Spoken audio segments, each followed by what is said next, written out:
Eu sou Celso Loduca e tenho a honra e o prazer de conversar com uma lenda do rádio, um homem que conhece a alma dos brasileiros como ninguém. Com vocês... Oi, gente! Eli Correia. Boa noite, Eli. Boa noite, Celso. Eli, para começar, eu sempre tenho uma pergunta que, na minha opinião, é a mais difícil de todas. Quem é você? Eu sou um interiorano do interior do Paraná e trago até os dias de hoje aquela raiz na qual eu nasci e cresci. E também interiorano do interior de São Paulo, porque de um certo tempo para frente eu morei no interior de São Paulo. E vim para São Paulo com essas características, creio eu, que acabou por se identificar com milhões de pessoas ao longo dessa carreira de muitos anos. Eu sou essa pessoa. Não vou dizer que seja uma pessoa simples, porque seria muita pretensão minha, mas sou uma pessoa tal qual sempre fui do interior. Você nasceu numa cidade chamada Sertaneja, não é isso? Sertaneja, isso. Uma cidade que continua pequena, apesar de todo o progresso do Paraná e do Brasil, mas continua pequena, Sertaneja. E de lá, vê se eu estou certo, tá? Às vezes eu erro. Então, vê se eu estou certo. Você de lá mudou com a sua família para o interior de São Paulo, é isso? Isso. Primeiro a família mudou, depois eu fui. Né? Te deixaram lá? É, porque eu morava, na verdade, com a minha avó. Eu fui criado pela minha avó. E, Por então, quê? Porque em algum momento minha mãe perdeu o marido, meu pai faleceu, e a minha mãe se casou novamente, e nesse do segundo casamento... Você não ia muito bem com... Não, até que não tinha problema, mas aí a minha avó, não, deixa o meu neto comigo e tal, e então desde pequeno, e até porque também, até quando meu pai ainda era vivo, a minha avó tinha uma importância grande, assim, na criação. Era quem mandava na família. É mais ou menos assim, sabe? A minha avó, aquelas alemãs, assim, sabe? A tua avó era alemã? Era alemã, veio no tempo da guerra para o Brasil. Então era daquelas mulheres autoritárias. E aí eu fiquei morando com ela, e a minha família, em 60 e qualquer coisa, 66, mudou para Barra Bonita, interior de São Paulo. E ali, 2 anos, eu vim também. Aí sim, aí definitivamente me desliguei da minha avó, passei a morar com a minha mãe, com a minha família, em Barra Bonita, e foi, a partir daí, eu me desliguei até depois da família também, né? Que aí vim para São Paulo. Mas em Barra Bonita, eu li em algum lugar que a tua família tinha uma sorveteria, é isso? Tem ainda. A sorveteria ainda... Como chama a sorveteria? Antes era Esquimel e depois passou Top Ice. Mas tá lá. Agora é inglês. Os novos tempos. Chique, Os novos tempos. E ainda tá lá, a tua família tá lá em Barra Bonita? Continua. Claro que os irmãos acabaram por se dispersar. Um foi para um lado, foi para o outro. Mas a irmãos minha mãe... você tem? Ao todo, 6. Comigo, 7. São mais 6 irmãos. Que estão por ali? Tá meio espalhado agora, né? Um em São Paulo, outro em São José do Rio Preto, outro continua lá em Barra Bonita alguém, outro está em Três Lagoas. Família grande é assim, né? Quando de repente começam a espalhar, não ficou todo mundo junto, não. Só minha mãe continua lá, com mais a minha irmã e mais um... Acho que é só isso. Só elas. Tá. Aí, me diga como é que você, sei lá, chegou nessa coisa de rádio, né? Como é que você... começou a falar no rádio, por que te deu vontade? Se é isso que você queria, ou você queria ser outra coisa, você queria ser médico e... Sabe, Celso, eu era ainda muito pequeno, eu tinha 9 anos, eu fazia o 3º ano primário. E o professor Luiz Fabretti, ele pedia para que eu acho que até hoje existe ainda, as crianças fazerem leituras em sala de aula. Então, um lia um trecho, outro lia o trecho, e numa dessas vezes, ele pediu que as pessoas me aplaudissem. Eu, muito caipira, muito acanhado, eu não entendi porque eu fiquei assim, sabe, me espremendo ali na cadeira. E ele falou, olha, quando você crescer, você pode ser um locutor se você quiser. Porque você... E fez alguns elogios. E desde então... Aí você acreditou. Eu acreditei, aquilo entrou na minha cabeça e até hoje isso permanece, por incrível que pareça. Tanto que depois daquele dia, eu comecei a ficar, sabe, entusiasmado por pensando rádio, nisso? Pensando, porque aí com 12 anos, houve uma alteração na minha idade, porque, na verdade, a legislação não permitia com 12, mas a minha avó era amiga do dono do cartório, alterou a minha idade em 2 anos, para eu poder entrar nas casas pernambucanas. E ser ali pacoteiro, que era um serviço ali em Sertaneja bom. Era trabalhar no banco ou nas casas pernambucanas. E eu ia ser pacoteiro.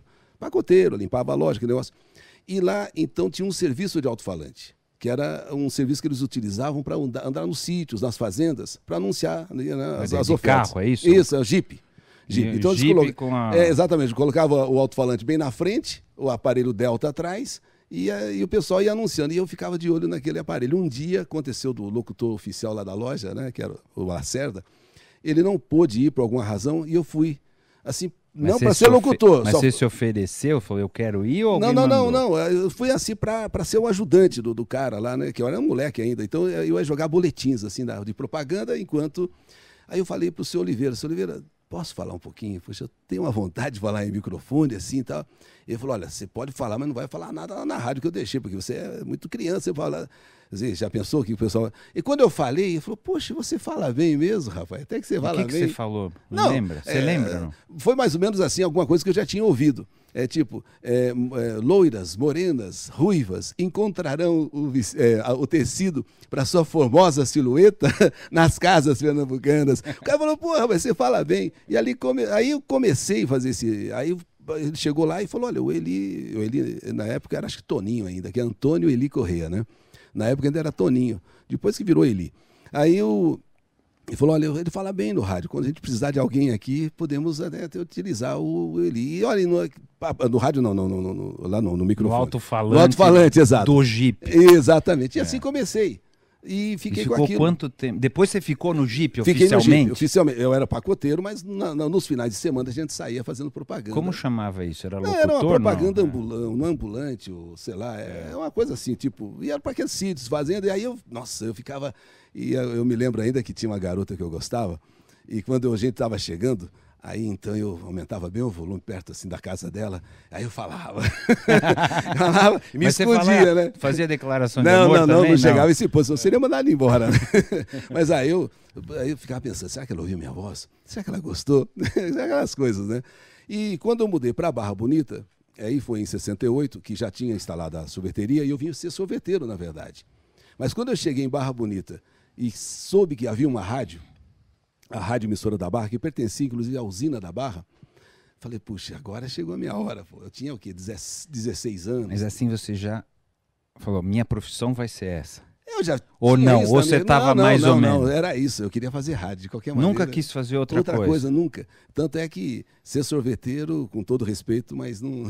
Não era a tua coisa? Não era a minha praia. Viu? Mas você era o sorveteiro que ficava parado ou você ficava andando com... Não, eu andava com um carrinho pela rua, pela cidade, ou então nós tínhamos a fábrica, né? E quando faltava... E você fazia também alguma coisa do sorvete? Olha o sorvete. Não. Linda moça, morena. Não. O sorvete não. Mas lá na rádio, então, eu comecei a fazer um programa à tarde, aproveitando a ausência até da família, porque a família, se soubesse que ia fazer rádio, queria matar, né? Morrer. Porque eles não aceitavam qualquer ideia nesse sentido. Eles foram num casamento no Rio de Janeiro para ficar uma semana nesse casamento. E eu fiquei responsável pela sorveteria. Foi quando, então, surgiu a oportunidade de eu fazer um teste na rádio. E esse teste, dali uns 2 dias, eu passei. E falou, você pode começar segunda-feira. Uma quinta e tal. Nossa senhora, fiquei tão tenso, nervoso. Aí quando chegou na segunda-feira, eu fui lá para a rádio e comecei a fazer um programa. Já de saída um programa? Já de saída, já me deram, isto é sucesso. Então, isto é sucesso. E comecei, né? E era o que? Você tocava músicas? Não era o formato que você tem hoje, estava longe disso? Não. Eram músicas de sucesso na época e que... E só uma coisa, um detalhe, né? Que quando a primeira vez que eu fiz o programa, encontrei uma colega de escola. E ela falou, acabei de ouvir você no rádio. Eu falei, oxa, que legal, o que você achou? Engraçado, você fala sorrindo, você fala dando risada. Eu falei, não, você fala sorrindo. Eu falei, não, puxa, mas você não ouviu eu falar assim, que nem locutor mesmo? Sério? Eu tô tentando ser sério, eu tinha um ídolo no rádio que chamava Hélio Ribeiro. Eu achava que aquele era o vozeirão, né? Aquela era a voz. Pô, e ela fala que eu falei sorrindo. Bom, mas aí não teve jeito e foi esse o jeito de seguir a vida mesmo, falando sorrindo. Porque então, tanto que em São Paulo a abertura foi muito por causa disso, de ser diferente. Porque naquela época todo mundo era mais impostado, menos natural. Exatamente, exatamente. E aí daquela rádio, da emissora da Barra, eu fui para a rádio Jauense, em Jaú, onde eu fiquei mais 1 ano. Não, peraí, estamos indo muito rápido. Ah, é? É. Muito rápido? Estamos indo muito rápido. Eu quero saber como é que foi como é que foi esse primeiro programa, o que você sentiu. Na verdade, aqui na rádio da Barra também aconteceu um fato. Havia o dia das mães. E no fundo, o cara que meio tímido, acanhado, mas na voz eu não era tímido, eu engrossava a voz em sala de aula. E eu, então, quando eu falava, fazia a chamada, ao invés de falar com o natural, presente, sabe? Apareceu homem. Nossa, assim, olha a voz. Então aquela coisa, né? E eu, mesmo tímido, eu gostava dessa coisa, né? Aí um dia veio, então, o Dia das Mães, e a professora chegou lá e falou, olha, preciso de alguém rápido para ler uma poesia, que o cara ficou doente, sei lá. Aí eu tô, ele, apontaram para mim, porque eu não iria nunca falar que eu queria, né? E até porque teria vergonha. Aí não teve jeito. Fui, aí ela falou, engraçado, você nunca pensou fazer rádio? A professora Ana Maria.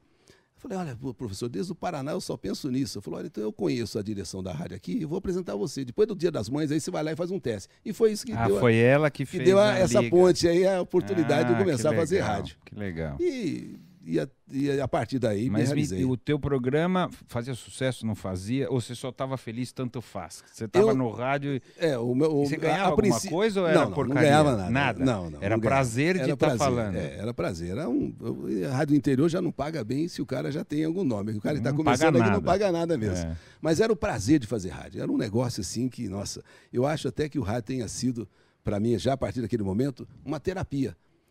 Porque com o rádio você não ouve, você só fala, né? Então ali eu começava a abrir assim talvez mais o meu coração aos pouquinhos, e de repente se eu tinha alguma coisa, até alguma paixão, alguma coisa, eu falava no rádio. Não importa se a pessoa sabia que era para ela ou não era, mas eu... Você ia lá e se declarava? No rádio sim, no rádio eu era uma pessoa que saía do microfone também já mudava. Aí você era tímido. Já virava aquele cara de sempre. Até para namorar no rádio eu namorava mais. Por quê? Tinha uma moça que no rádio namorava bem. Saía da rádio, cara, era uma vergonha naquela praça, que eu vou dizer. O negócio era ficar lá dentro do rádio para fazer o que tinha para fazer, não é? Era ficar vamos dormir aqui. É impressionante, cara. Mas isso é verdade mesmo. No rádio eu tinha mais... Até hoje você é assim?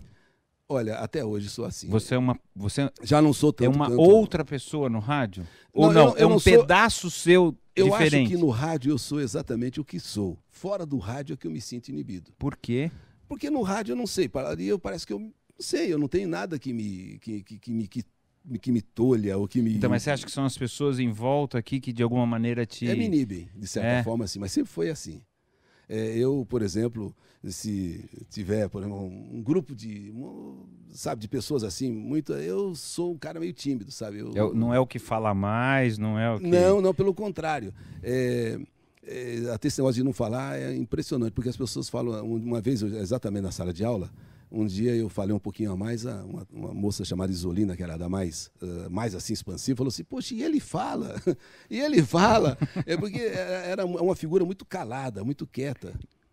Você encontra essas pessoas do teu passado hoje e que de repente elas falam, pô, o que deu em você que você destravou e agora fala que nem um... Não, você fala 4 horas por dia, hoje não é isso? Eu faço 5. 5 horas por dia. Até mais. Pra quem não falava nada, não tá mal, tá certo? E falo muito mais ainda no rádio, até hoje, os dias de hoje. Mas eu não tenho encontrado essas pessoas. Essas pessoas ficaram lá pro interior. Aqui em São Paulo eu até morei com algumas delas, não mulheres, mas aquelas repúblicas, né? Assim, com alguns rapazes, assim, mas depois eles voltaram todos e eu fiquei aqui sozinho em São Paulo e toquei a minha vida.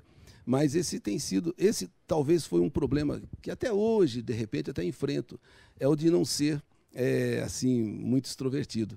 Eu acho que eu sou meio...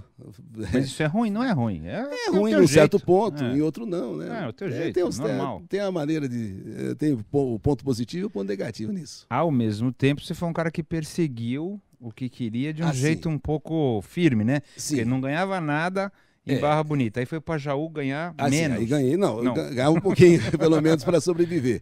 E depois... Então, mas teve uma proposta da Rádio Jauense? Não, eu fui também fazer um teste, também, porque Jauense, a Rádio Jauense, Jaú era uma cidade maior, e é uma cidade maior que Barra Bonita. E trabalhar na Rádio Jauense seria um passo a mais, um patamar acima. E eu tinha alguma dificuldade realmente em chegar até lá. Aí, novamente, uma pessoa chega e me fala, se você quiser ir lá, eu te apresento lá na Rádio Jauense e tal.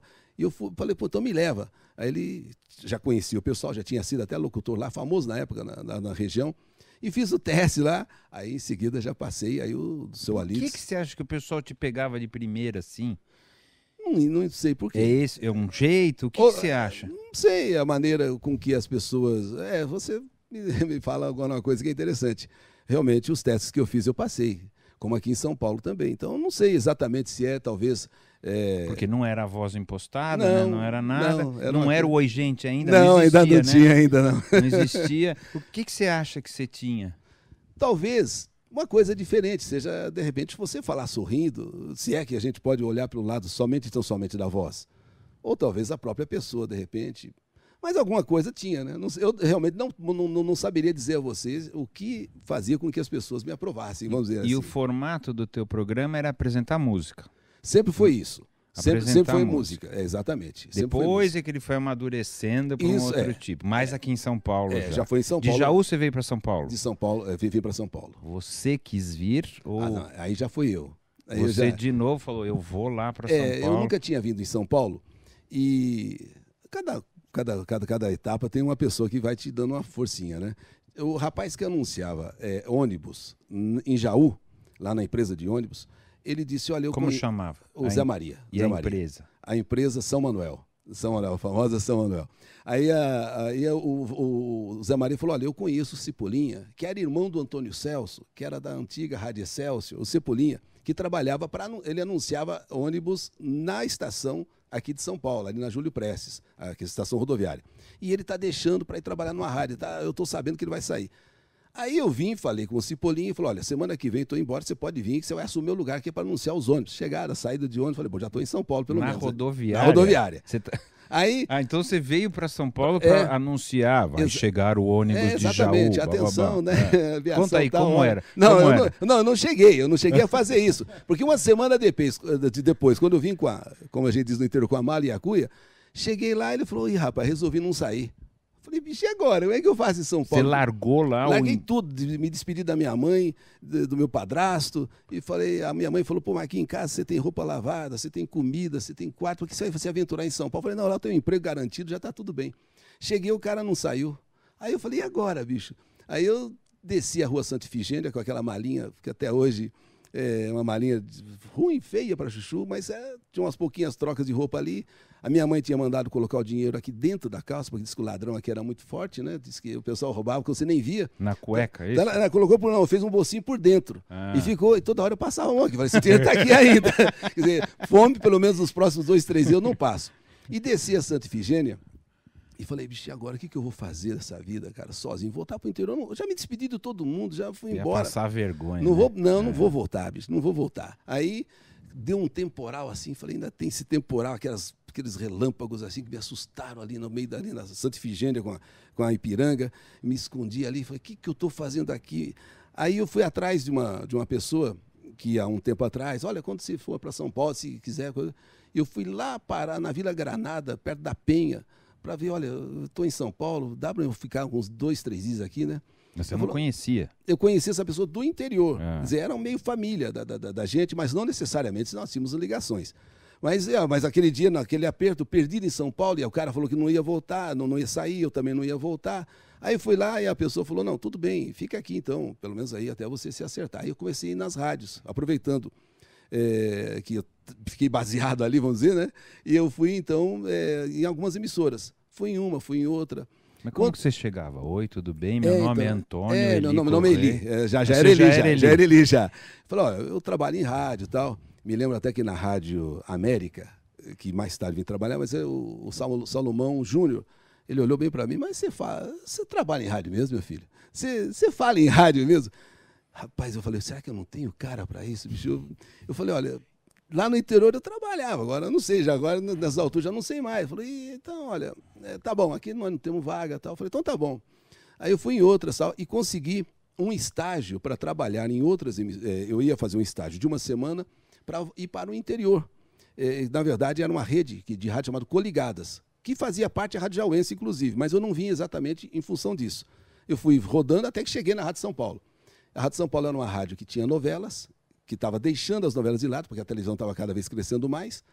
E aí, então, o cara falou, você vai fazer um estágio de uma semana para levar essa programação que você vai aprender aqui em outras emissoras. Nós vamos dizer qual emissora daqui uma semana. E eu, então, falei, bom, tudo bem. É o que eu tenho, né?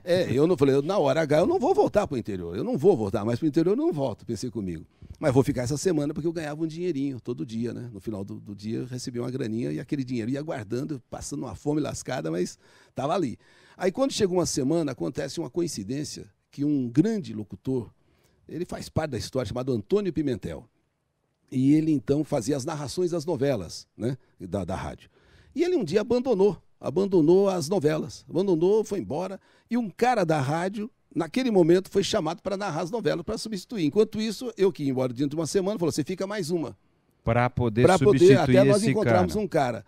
E nessa de uma semana, fui ficando aqui, tô até hoje. Um programa. Aí você tinha um Compra programa. Sua Carta Vale Música. Não, era um programa da rádio que eu fazia. Sua Carta Vale Música. Alô, Maria.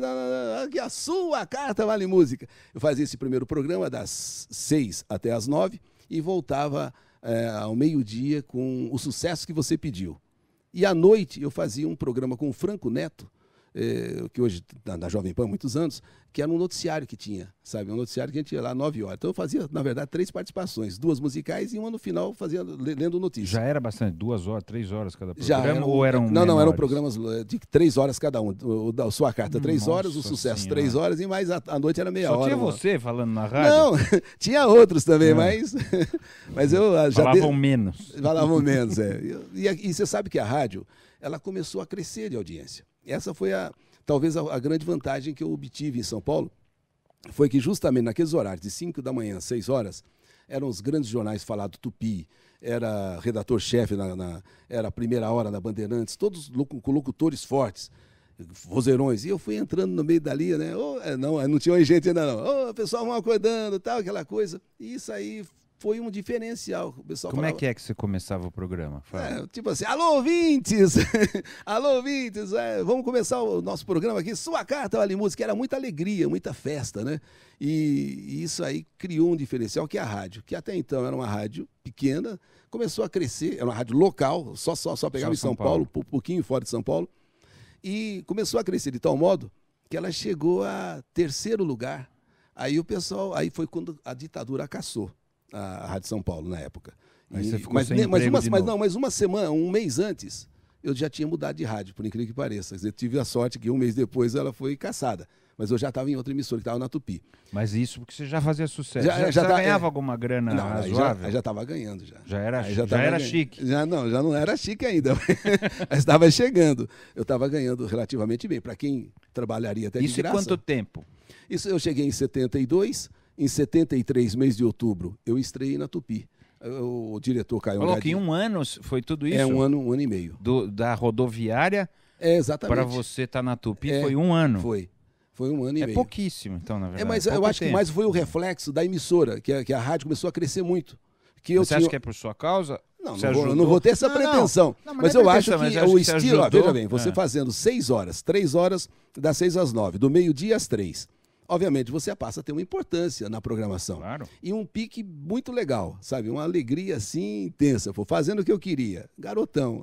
Quer dizer, tava tudo bem, né? Ainda ganhando algum dinheirinho. Quer dizer, então tava... Você tinha quantos anos? Tinha 20 anos. Quer dizer, que maravilha. 19 para 20. Então, foi o...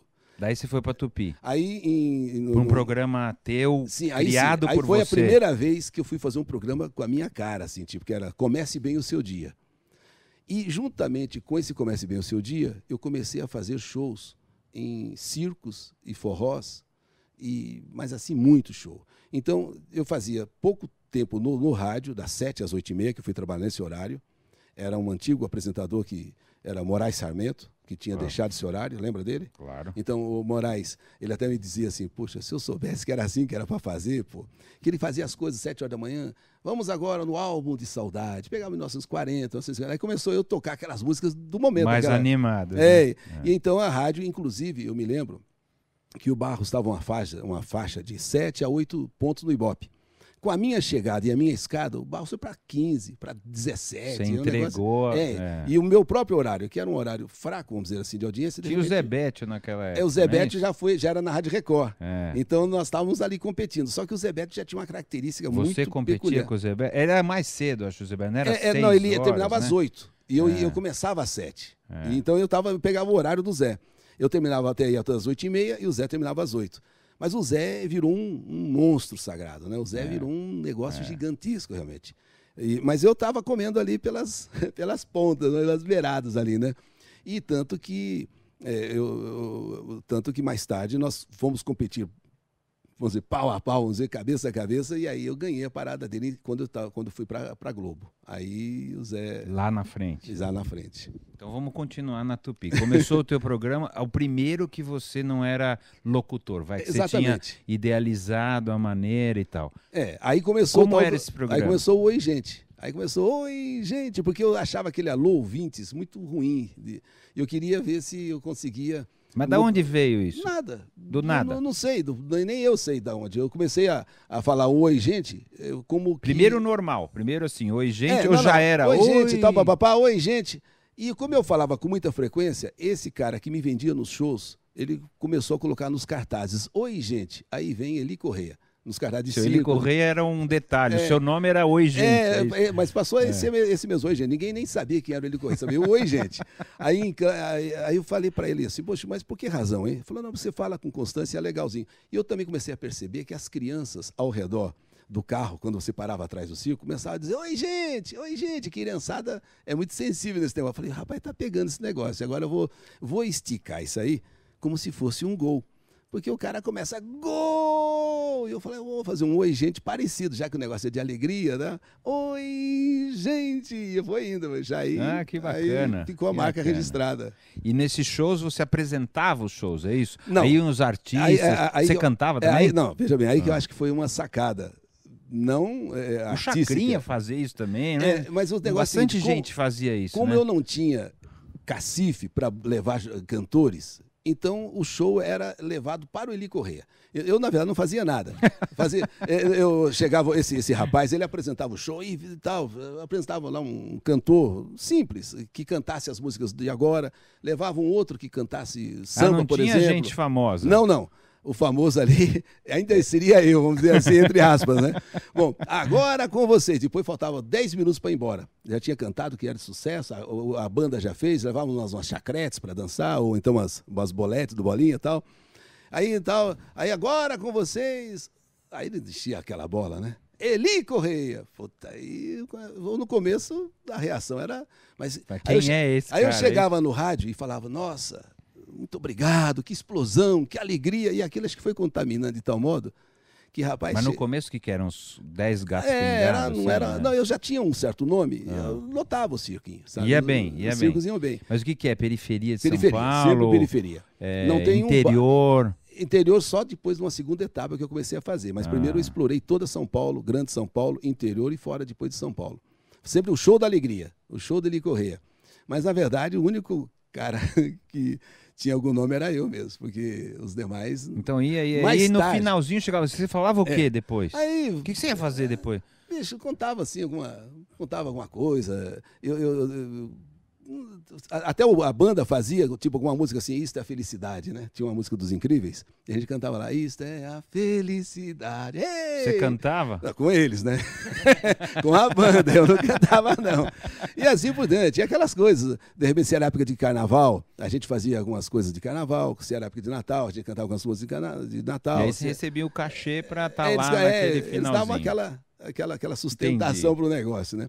E isso aí foi muito importante para mim, porque eu acho que não tanto pela qualidade, mas tanto pela tenacidade, pela persistência, e não ter assim nenhum tipo de... em nenhum momento eu parei de fazer tudo isso, durante pelo menos uns 20 anos. Foi de 70 e pouco a 90 e pouco. Então eu fiz isso direto, sexta, sábado, domingo, verdadeiro sexta, sábado, com as domingo, pessoas, sexta, sábado, né? domingo. Porque o rádio é legal, mas é de um lado só. De uma maneira geral, você não olha no olho das pessoas. Exatamente. Você não tá vendo ali, né? Exato. Agora, quando você tá lá no circo, ou seja lá onde for e tal... Eu confesso que eu ficava meio nervoso. Eu confesso que... eu não sei, pro tímido, quem é que ia lá? Então, exatamente, mas é tipo assim... quando eu sou jogado no negócio, eu saio. Eu não... O negócio é te empurrar, então. Eu não pipoco, vamos dizer assim, né? Agora, o problema é assim, você quer ir? Não, quer ir já é outra coisa. Agora, você é obrigado a ir, você já está vendido, você tem que ir. Então, vamos lá, pô. Eu me lembro de uma ocasião, para mostrar, que eu recebi um prêmio. Até hoje eu não consigo entender por que eu não fiz, por que eu não fui naquilo. Mas vai ser caipira assim, né? Naquele lugar. Porque Era um prêmio de qualidade, não sei o que lá, outorgado aqui no Sírio-Libanês por uma empresa, entre outros. Ia o presidente da Volkswagen. Eu achei o negócio tão sofisticado. Eu falei, não vou. Não é para mim. Não vou. E não fui, mas hoje me arrependo, não ter ido. Podia ter ido. Claro. Sabe, na claro. época, pelo menos, foi um destaque na época. Mas, claro. Então, o rádio, ele passa a impressão que talvez as pessoas sejam todas extrovertidas. E talvez até a maioria seja. Mas eu, infelizmente, sou meio preso, viu, cara? Agora, vamos lá. Você chegou na Tupi com o seu próprio programa. Isso. Com a tua idealização lá de começar o dia feliz. Comece bem o seu dia. Isso. Aí depois, com o passar dos anos, ali eu fiquei alguns anos, a Rádio Tupi começou a declinar junto com toda a Rede Tupi, a Rede Associadas, né? E eu tive um convite para ir para a Record. E a Record só tinha um espaço, que era da 1 às 3. Da 1 às 3. Que é ruim, assim, não, veja naquela época era ruim esse horário, não? Não, o horário da tarde no rádio, ele sempre foi o horário que já o rádio começa a cair. Isso é a grande realidade. Mas eu não tinha o horário da manhã porque o Zé Bete estava no horário da manhã. Tinha o Gil Gomes em seguida, tinha o Silvio Santos. Louco. Tinha o Silvio Santos. Só fera. Então, exatamente. Tinha Zé Bete, o Gil Gomes, Silvio Santos e daí você. Exato. Não, aí vinha o Barros Alencar. E eu, então, sobrou aquele espaço da 1 às 3, que era um espaço que voltava o Zé Bete à tarde. E você já estava famoso? Assim? Você já era do nível desses caras? Já estava assim? bem, já estava bem. Não era do nível. Eu até achei que para mim seria uma boa estar junto nesse time, jogar no Barcelona. Né? Mais ou menos assim. Aí eu comecei e fiz uma coisa ali que eu acho que foi a maior sacada, sem querer também. Às 2 da tarde, na Tupi, eu tinha um quadrinho chamado assim... recado musical. As pessoas davam um recado de amor, qualquer coisa, eu colocava uma música, assim, correspondente. Você escolhia. Correspondente àquele recado. E na Tupi, eu separei o horário às 2 horas para fazer não mais aquele recado musical. Não sei por cargas d'água que eu coloquei a Hora da Saudade. E comecei a narrar cartas dos ouvintes, inclusive algumas mais pesadas. Rapaz, até hoje, 40 anos depois, ou quase 40, é o primeiro lugar do Ibope no rádio. Não no meu programa. Você ainda faz? Faço, até hoje. Até os dias de hoje. E claro que já não há mais tantas cartas, o pessoal já não escreve mais tanto, já é e-mail. Mas o nosso público não tem ainda tanto acesso ao e-mail. Então, houve uma diminuição de cartas, mas chega o suficiente para você fazer toda a tarde a sua carta da saudade. Então, nós vamos contando lá, porque você chamou de saudade, mas não é saudade. É saudade. É história de vida, não é? Mas termina sempre com saudade.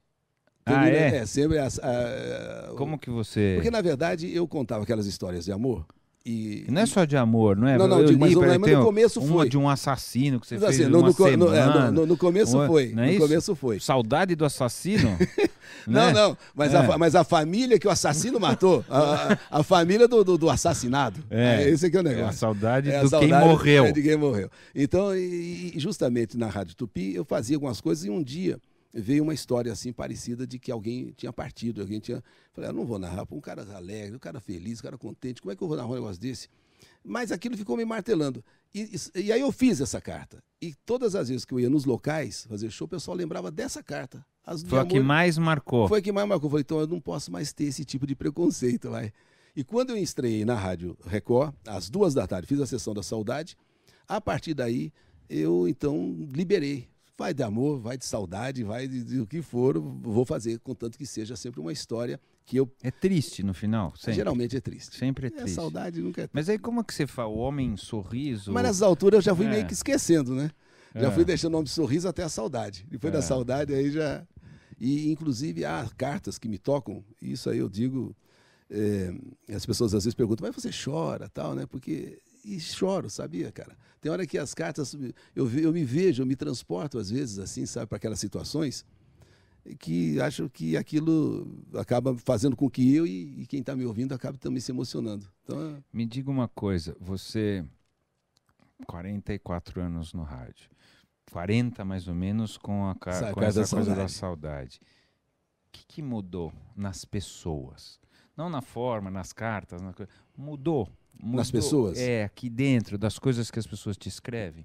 Ou é a mesma coisa escrita de outro jeito? São as mesmas histórias? Você diz em relação àquele tempo e às de hoje?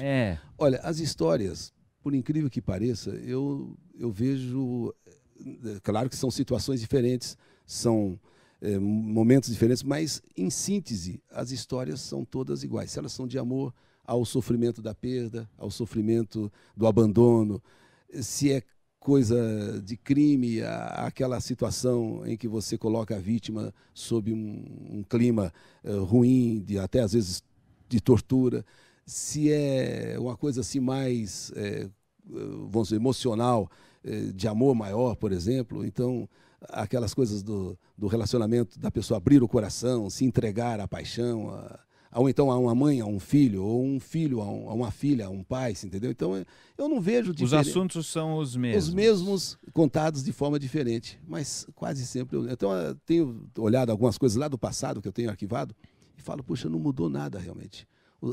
É como que o ser humano ainda continuasse sendo a mesma pessoa, com os mesmos sentimentos, com os mesmos problemas. Mudaram-se as circunstâncias, mas o fato em si me parece imutável, que leva à saudade. De novo, você fala que é saudade, mas eu acho que é mais que saudade, não é? Porque você toca em várias coisas, né? Em vários sentimentos ao mesmo tempo. Você acaba com a saudade, tá bom. Termina com a saudade, mas, assim, né? No fundo, você tem quase que uma pesquisa antropológica sobre o sentimento humano de 40 anos, né? À medida que as pessoas se sentem à vontade de expor a você e depois Sim. a todo mundo. Então você tem contato com isso. As pessoas têm, vamos dizer, em mim, coisas que elas falam nas cartas e elas não têm a ideia de que serão públicas essas cartas. Mas elas não têm, às vezes, coragem de dizer para o médico, de repente. Estou dando uma hipótese, mas às vezes acontece que nem um dia uma moça me manda uma carta pedindo que eu procurasse alguém que ia solucionar o problema dela, que ela se sentia muito feia, que ela se sentia isso, que ela se sentia aquilo, e que... Estou falando um caso, né? Mas, então, a pessoa, às vezes, confia em você e não confia. De repente, uma pessoa cometeu uma traição. Uma senhora, uma vez, teve um filho fora do casamento. E ela me manda uma carta, mas olha, não me fala meu nome, nem sei o que lá, mas eu preciso colocar isso para fora. Não coloca nem para o padre na hora da confissão, mas coloca para ele correr, às vezes porque ela está acompanhando, tem aquela coisa. E uma experiência que ela teve uma vez, e eu me lembro disso aí, eu falo, puxa vida, você vê, né? Uma senhora, que se eu olhar para ela, provavelmente, eu não a vi, mas provavelmente deve ser uma pessoa, né? Super, mas um dia ela saiu porque o marido andava implicando com ela, que ela estava muito fria, essa coisa toda. Ela foi então tirar a prova dos 9, e engravidou, teve um filho, e falou, pelo amor de Deus, ele pensa que o filho é dele, e ele pensa que o pai é ele, e está tudo bem. Não conta, mas a pessoa, novela. Mas é uma novela, a pessoa carrega aquilo que se um dia não colocar para fora, e de que maneira? Às vezes mandando a carta para ele correr. E aí ela confia que eu jamais vou fazer nada, que eu jamais vou... Que não vai colocar o nome dela. E não vou nem sequer, vamos dizer assim, diminuir aquela situação ou ironizar aquilo, assim, entendeu? Eu respeito, sabe, de uma maneira... Hoje, por exemplo, só um fato, né? Pode parecer um absurdo, mas bem provavelmente possa ter até nos sites aí e tal. Um senhor que eu conversei com ele, o seu Cido, de Jundiaí, ele vai casar com uma cabra. Ele vai casar com uma cabra. Cabra de verdade. Cabra de verdade. Se apaixonou pela cabra. Eu tenho 74 anos, estou viúva há 10 anos, tenho 7 filhos e vou casar com a cabra. Mas ele falando sério, poderia parecer até brincadeira. Ele falou, e você está convidado. Claro que eu não sei se... padrinho? Não padrinho, mas só para o casamento. Então, agora, por que razão que um cara, de repente, fala um negócio absurdo desse? Porque eu respeito. Eu respeito, eu respeito. Ele chega a falar, todo mundo se sente à vontade de colocar. É que nem, por exemplo, impotência sexual. Às vezes chega lá um cidadão qualquer... eu queria que você me ajudasse, só não fala meu nome. Poxa, eu estou com um problema. Mas ele escreve, liga, como é? Às vezes vai pessoalmente, eu coloco ao vivo, e muitas vezes escreve. Olha, o meu relacionamento está ruim, meu casamento está acabando, você precisa me ajudar. Sabe? Então essas coisas acabam sendo... Como que você pega essa carga toda? Quer dizer, que no final você não tem como resolver. Olha, eu procuro, de alguma forma, encaminhar para uma solução. Ou colocando um médico, alguma coisa, eu procuro fazer. Mas, de qualquer maneira... antes eu pegava mais essa carga. Eu queria resolver todos os problemas. Mas hoje eu descobri que é impossível. É melhor você ouvir e tocar para frente. Mas eles idealizam, então. Idealizam uma solução. Idealizam uma solução. De fazer coisa que você não é capaz, tá certo? Sim, exatamente, mas eu não deixo aquilo também parado. Eu tenho um pessoal que trabalha comigo que eu procuro encaminhar, seja para um médico, seja para alguém que nós temos conhecimento. Então é uma série de coisas que ocorrem que você acaba eles idealizando que você vai resolver. E eu procuro não decepcioná-los de uma maneira bem tranquila, perfeito, bem simples, mas... Agora, você acha que no final esse tipo de transferência, né, que as pessoas acabam dando a você, pô, ele é o cara que vai resolver, é o pai, é o... Sabe, uma coisa assim, acaba estimulando um pouco de assistencialismo. Acaba. Não é isso não, sem dúvida alguma. Agora, eu poderia olhar desse lado e poderia, ao mesmo tempo, ver apenas um lado de um espírito de solidariedade, que é o que eu procuro ver. Pode até existir esse caso, mas como eu, particularmente, não me aproveito disso... Perfeitamente, então isso mesmo. Eu fico meio tranquilo quanto a isso. Você só está ajudando. Pelo menos é assim que eu procuro. E isso começou ainda nos anos 70, quando uma pessoa, uma senhora, uma mãe, me procurou dizendo o seguinte: olha, meu filho tem um tumor no cérebro e só pode no Einstein. Ela não falou com essa maneira assim, ela toda simples, né? Falou, olha, só no Einstein tem essa máquina que pode operá-lo. Agora eu preciso que você me dê uma carta, que eu tenho confiança. Eu falei, mas eu não sou ninguém. Os caras vão lá no Einstein, a senhora está louca? Ninguém nem sabe quem eu sou. Não, mas escreve uma carta, faz um pedido. E eu fiz a carta, falei, não vou nem ver, porque os caras vão olhar, quem é esse cara, né? E dali uns 15, 20 dias, o Einstein me responde dizendo assim, que eu, analisando a situação e tal, foi autorizado. Ô, louco. Mas falou, tô podendo. Então eu falei, poxa, então é questão de se poder. E a partir daí eu também abri esse negócio do programa, que ao longo dos anos tem sido um forte conteúdo para que o programa tenha consistência, uma audiência, vamos dizer assim, fiel. Das pessoas procurarem alguma ajuda. Alguma ajuda seria uma luz, alguma algum coisa caminho nesse sentido. E tal. Né? Que quer dizer, eu de outro jeito, mas assim, não tem nada a ver, mas no final se utiliza esse mesmo sentimento para aquelas rádios mais... Sim. Mais populares, assim. Que o cara utiliza a fragilidade das pessoas para poder... Sim. Né? Mas é isso aí que eu particularmente não coaduno, não concordo. Que nem eu vejo, às vezes, alguns programas religiosos, ou em rádio ou em televisão, onde você vê aquilo claramente... O milagre, então, a exploração. Isso aí eu não faço. Uma coisa muito, eu até acredito que muito das doenças são psicossomáticas, que você, com uma boa palavra, de repente pode até não curar, mas pelo menos tirar da cabeça que a pessoa esteja sentindo aquilo. Mas não necessariamente fazer disso o que eles fazem. Realmente isso não é a minha... eu sei. Até porque... até porque uma vez, na própria rádio Eldorado, eu estava, isso há muitos anos atrás, no noticiário, e um doutor, que eu não vou me lembrar agora, ele falou assim, olha, muitas pessoas, eu gravei bem isso, estão com uma doença e vão atrás dos pastores. Nada contra. Só que os pastores falam, larga de tomar o remédio, agora você está curado. Aí a pessoa larga de tomar o remédio, não vai mais atrás. Daqui 3 meses, ela procura o médico. A doença que já podia estar controlada, agora está avançada. Cara, é um perigo. A partir daí eu fiquei bem esperto quanto a isso. É um perigo mesmo. Outro dia eu estava lendo uma coisa sobre, mais ou menos relativo a isso, mas assim, ao mesmo tempo, se você acredita que está sendo curado, e são estudos enormes, sérios, etc., você realmente começa a se curar. Ninguém sabe por que é isso. É verdade. Tá certo? Mas assim, mesmo que alguém esteja te enganando, mas você acredita que está sendo curado, existem melhoras concretas. Acontece até com a gente mesmo. Às vezes você está se sentindo tão ruim, o médico fala, não, você não tem nada. A partir do outro dia você está se sentindo bem. Falou, engraçado, não tinha nada mesmo. Então, mas né, você tinha, mas deixou de ter. É engraçado isso aí, né? Bom, da Tupi, nós estamos na Tupi, agora você está na capital, não é isso? Atualmente, né? Atualmente. Da Tupi, aí você já era do time... Não, eu estava... Do time lá, Tupi, Silvio Santos... Não, aí na Record. Aí já é Record. Aí na Record, então. Você já estava nesse time. Aí já estava no time. Eu era o mais fraquinho, mas estava no time. E daí? Aí o nosso diretor, Francisco Pai de Barros, que coincidentemente hoje é meu diretor novamente, ele muda para a Rádio Globo. Ele assumiu a Rádio Globo, ele era diretor da Rádio Record, assume a Rádio Globo. E então me convida para trabalhar. E lá na Rádio Globo eu começo então a fazer o programa da manhã que eu fazia na São Paulo e o programa da tarde que eu fazia na Record. Então eu comecei pela primeira, em 82, a fazer os 2 horários, da manhã e da tarde na Rádio Globo.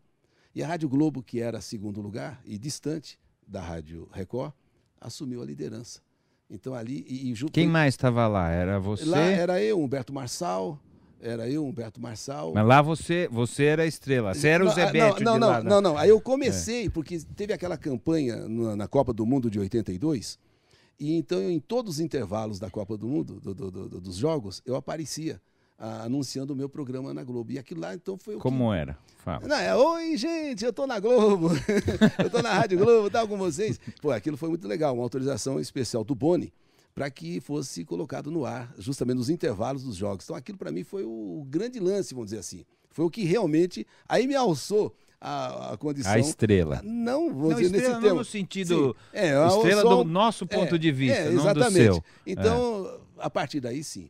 E a Rádio Globo, mas ela começou a dar de 10-0 mesmo, assim, inclusive até a Record, que era até então. Aí o Zebete, que começa, então, a ser, entre aspas, né? Jamais será ofuscado, mas eu passei a dar mais audiência que ele.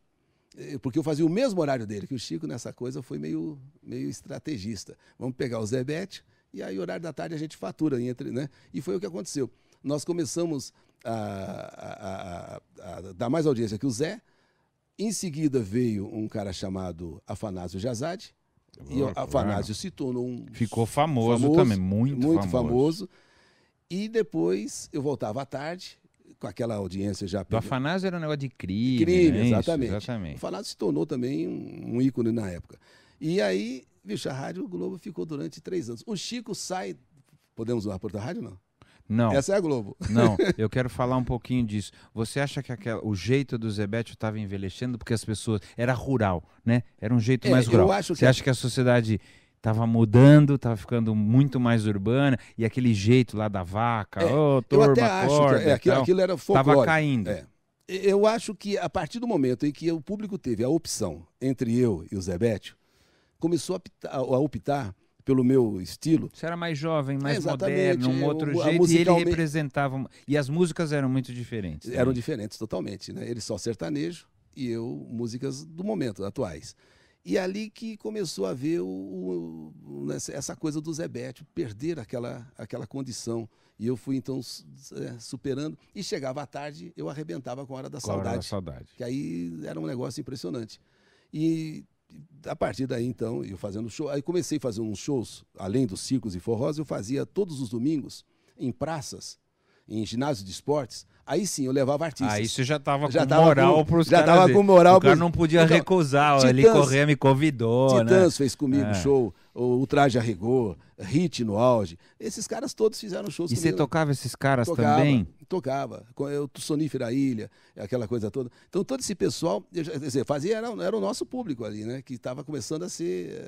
Era um outro público que estava começando a ser cultuado por uma pessoa popular, vamos dizer assim.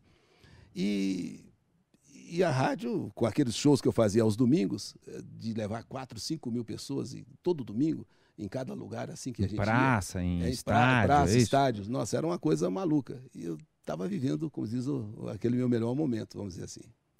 Mas aí você trabalhava... Direto. 7 dias por semana, é isso? 7 dias. 7 dias. Eu era um cara assim, meio fanático.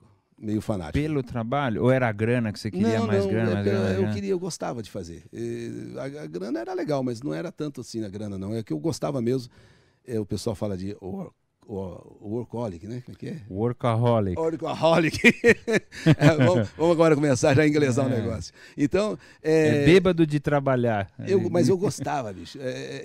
Eu não sei se a gente vem do interior, aonde a minha avó falava que nunca ninguém morreu por trabalhar.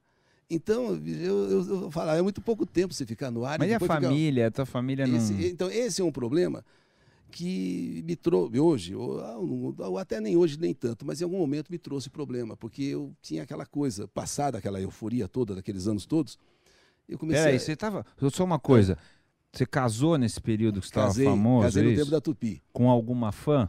Não necessariamente, com alguém que trabalhava na rádio. Ah, tá. E então era um momento que talvez não... É um momento muito cedo, eu devia ter aproveitado. Quantos anos você casou? Tinha 22 para 23. Então era muito novo e ainda começando ainda a despontar. Não era famoso ainda. Ainda não era. Aí quando depois é que vieram as fãs, você perdeu a chance. Aí... Bom, não perdi em termos, viu? Você já separou? Já separei. Então tá bom. Já separei. Porque aí começou a confusão, realmente, cara. Aí começou. E aí, então, vamos lá. Aí da família, tá falando, você trabalhou e largou um pouco da família. Eu praticamente não dava aquela atenção que deveria dar. Eu lamento isso, em parte, não me orgulho disso, sabe? Eu acho que deveria ter tido uma certa sabedoria em lidar com as duas coisas. Tanto que, às vezes, os filhos nem vi crescer direito mesmo, né? Eu tenho 2, um casal. Então, só fui mesmo mais tarde, lá para os anos 90, que aí fui ficando mais calmo. Mas durante esses 70, 90, foi uma pauleira só, sabe? Só pensou no Só trabalho. Em rádio, fazer show. Dinheiro não era a minha grande preocupação. Mas tinha também. Tinha, claro. Era, claro, também não vale, lógico, né? Não pode só Mas talvez eu divertir. pudesse ter ganhado, se eu tivesse talvez pensado mais em grana, talvez tivesse ganho até mais. Daquele momento, então, que você estava na rádio, que você apareceu no 82, Sim. que aparecia Oi, gente e tal, que Na deu Globo. um pico Foi ali que e eu tal. Em nenhum momento você falou, pô, gostei desse negócio de televisão, vou me dar bem, porque muita gente tentou fazer essa transição, fez essa transição e se deu bem. E tá muitos certo? não se E deram muitos bem. mal. É. O cara tímido, o Antônio, o Toninho tímido, é que não te deixou ir pra televisão, ou o que foi? Eu nunca realmente, nunca pensei em televisão. Inclusive no Tempos da Tupi, havia o Negrão, o Orlando Negrão, que era o diretor-geral da Tupi, das associadas, e ali até deu a mim algumas oportunidades para tentar fazer alguma coisa, mas eu nunca realmente Mas você não quis. gostava? Não gostei, não Ou gostava. era vergonha, ou Não, pode sei ser, lá, não sei. Pode ser que Porque essas eu coisas tô tentando todas ligar uma coisa na pode outra, ser que é o cara que se sente protegido ali na coisa do rádio. Será que é isso? Eu não sei. Não, pode ter sido. Olha, uma vez o Beto Carreiro, antes de ele foi o responsável pelo sucesso do Gugu, vamos dizer assim, né? Independente do talento do Gugu. Mas o Beto Carreiro me chamou ali no escritório que tinha na Consolação, ali numa rua qualquer ali, e o Beto Carreiro falou para mim, olha, eu tenho uma oportunidade para você não quer fazer alguma coisa, tal? E eu não sei, eu fiquei tão assim apavorado, nunca mais apareci. Aí depois nem respondeu. Aí um dia ele encontrou comigo e falou, você perdeu a tua chance naquele tempo. Mas eu nunca achei que perdi a chance, porque eu nunca fui apegado a essa ideia da televisão, infelizmente. Nem hoje. Nem hoje. Infelizmente, acho que... Infelizmente, do ponto de vista, você está falando de ponto de vista dinheiro, artístico, porque poderia ter ampliado muito mais, e o Papa João Paulo II mostrou que você tem que ocupar todos os espaços que você tem, mídia, todas as mídias, e eu, infelizmente, focalizei só uma. E foi uma falha, mas de cabeça, viu? Não é uma falha de conduta que eu errei em algum momento, não, é mesmo mental o negócio. Não, estratégico. Mas em algum momento, será, talvez, a tua falta de interesse, talvez você não fosse ter o sucesso na televisão, já que você não tinha o interesse. Eu até tive nisso. algumas oportunidades. O Martinez, no tempo da CNT, eu faleci lá deputado, do Paraná. Então ele me deu uma oportunidade. Ele vinha me ouvindo um dia e falou, pô, eu até fiz 6 meses o programa no tempo da CNT. Mas não sei. Não gostava. Eu antecipava o Ratinho. O Ratinho vinha logo após. O Ratinho estourou e ele ficou. Mas por quê? Porque o Ratinho tinha a vontade de fazer televisão. E você não? Eu não tinha. Porque, olha, nesses anos todos, se eu tivesse essa vontade... pega o Osmar Santos, né? Osmar Santos, ele largou praticamente o rádio nos últimos tempos para se... Acabou que ele não se tornou alguém tão importante na televisão, mas até hoje é lembrado no rádio. É o cara do rádio. É o cara do rádio. O Barros de Alencar, uma outra figura exponencial do rádio e que tentou de todas as maneiras a televisão. Continua sendo lembrado no rádio e não na televisão. Não sei. Mas tinha medo? Eu? Na hora que falar, você vai pra televisão, você fala, pelo amor de Deus, havia, assim, eu vou me dar mal, vou me queimar. Eu acho que não se eu fracassar, vai me atrapalhar. Não, acho que não nesse sentido, Celso. Eu acho que mais no sentido mesmo de enfrentar. O rádio é eu e um cara só, e parece que naquele ambiente eu domino, parece que ali eu sou eu. Fora do rádio parece que eu fico meio, sabe, assim. E na televisão, algumas vezes que eu fui, eu pequei muito por ser exatamente esse cara inibido. Esse cara... Mas você acha que é pecar? Não acho. Acho que tem um jeito eu bacana poderia ter também unido nisso. as duas coisas. Talvez tenha sido importante na televisão. De repente, quem sabe, né? Hoje você pensa assim, eu queria estar comandando um programa de domingo à tarde. Mas só que eu nunca fiz nada por isso também. Quer dizer, se eu alguma vez pensei e quis, mas eu nunca fiz por por conseguir nada disso aí e não me arrependo. Esse que é o pior da história. Você está feliz? Assim. Eu tô. É feliz? Sou feliz. Sou feliz. Muito bom. Então o resto que se dane, né? Eu não posso reclamar. Eu só acho que poderia ter acrescentado. Devia ter esse chip aqui para televisão. Vai para televisão. Dá tudo que você pode também para... Né?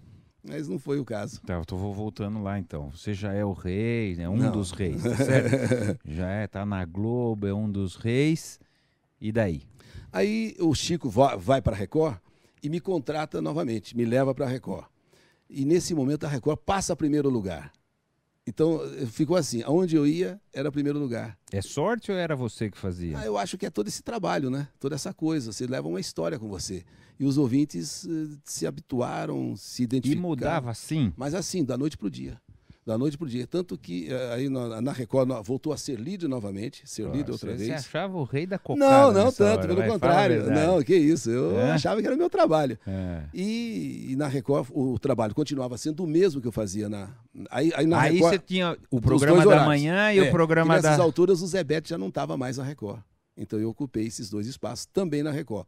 E a Record passa a primeiro lugar. O Zé Betti ficou triste com você, não? Eu acho que ele... Não, assim, pessoalmente não, mas eu acho que na época ele não deve ter gostado muito, porque ele me perguntou várias vezes, você não vai fazer o programa da manhã não, vai? Você não vai fazer o programa da manhã, quando eu soube que eu ia ser contratado, né? Dei lá um prazo lá para ir embora. Mas ele não estava mais? Não, ele estava ainda, no tempo da Record, quando eu mudei para a Globo, você não vai fazer o da manhã, só vai fazer o da tarde. Eu falei, ó, que eu sei é só o da tarde, que eu sei é só o da tarde. Aí quando eu estreiei à tarde, no dia seguinte, de manhã, aí acho que ele não gostou não, sabe? Porque ia ter uma concorrência. Mas nem te ligou para te xingar, nada? Não. Não passou esse recibo, não. Bom, daí você tá lá na Globo, no horário do Zé Betti. Ganhei essa parada, aí fui para a Record, depois de 3 anos. Na Record, o Zé Betti já não estava mais, eu ocupei o lugar do Zé Betti, o lugar da tarde, que era meu mesmo, que eu continuei. E aí, mais 3 anos na Record, em primeiro lugar. Líder. A rádio e os meus dois programas. Os teus 2 programas. E só que lá na Record era o Gil Gomes, já não era mais o Afanásio.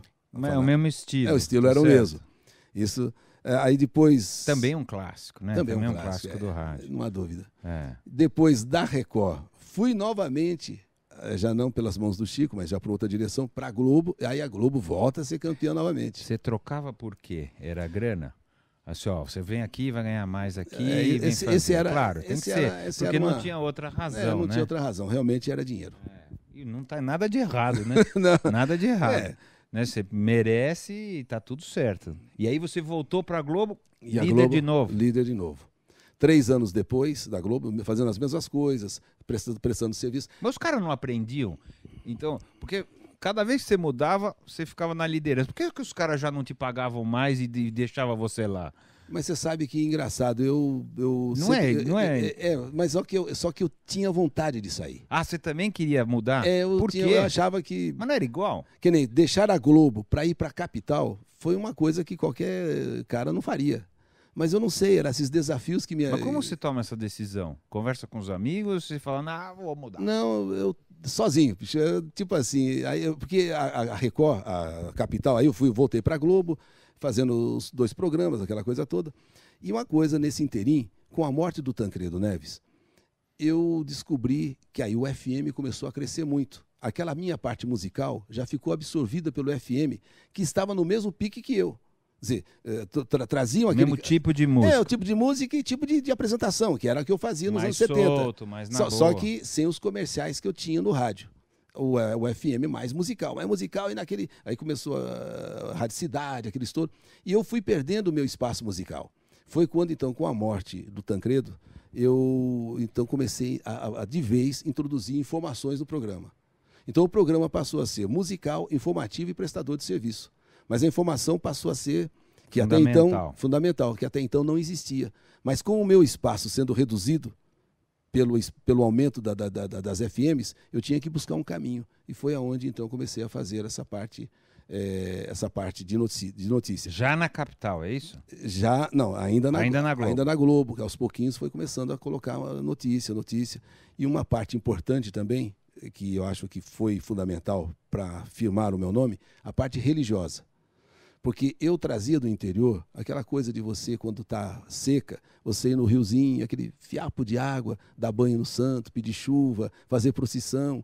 E aquilo eu tinha vontade de fazer aqui em São Paulo, no momento que eu fosse dono do meu espaço. E foi quando eu introduzi o momento de fé.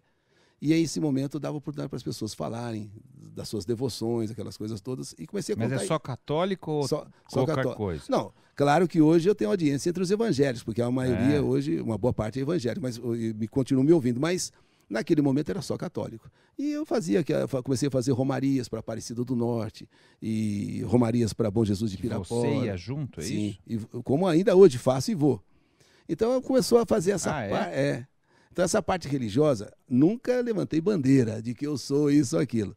Mas, de qualquer maneira, isso foi importante. Essa parte religiosa que atendeu um íntimo meu, um íntimo... Você é religioso bastante? Sim, não fanático, mas eu sou um cara religioso. Mas foi romaria? Não, mas isso não é fanatismo, isso é levar quase, as pessoas para... Não sou eu que vou rezar, eu vou levar as pessoas para rezarem. Então, a gente vai assim, e eu levo muitos ônibus, várias vezes por ano. E isso aí foi uma parte importante. Não, me explica isso. Você pega um monte... tem uma data lá, um final de semana... Que lembra, dia 12 de outubro agora. Claro, 12 de Nossa outubro. Senhora da Então, Aparecida. eu reúno na Praça da Sé, por exemplo, eu espero reunir umas 10 mil pessoas. E vai todo mundo? Não Bom, para Romaria. Amor de Deus. Não, eu estou falando o seguinte, nesse caso, na Praça da Sé. Mas nos anos 80, eu comecei a fazer, por exemplo, as festas de Nossa Senhora no Ipiranga. E eram milhares de pessoas. Quando então eu deixei de fazer essa festa para nós fazermos com a rádio aqui na Praça da Sé. Uma coisa interessante que as pessoas às vezes não atentam, Santo Expedito, que hoje é um dos santos mais populares. Nós começamos, na verdade, a divulgar Santo Expedito foi nos anos 80, que até então era... Foi você? Não era porque conhecido. Ninguém falava de Santo Expedito. Ninguém falava. Eu nunca tinha ouvido falar. Exatamente. De repente todo mundo pedia para Santo Expedito exatamente. alguma coisa. Mas olha, a primeira festa que nós fizemos foi eu e o padre João Velani.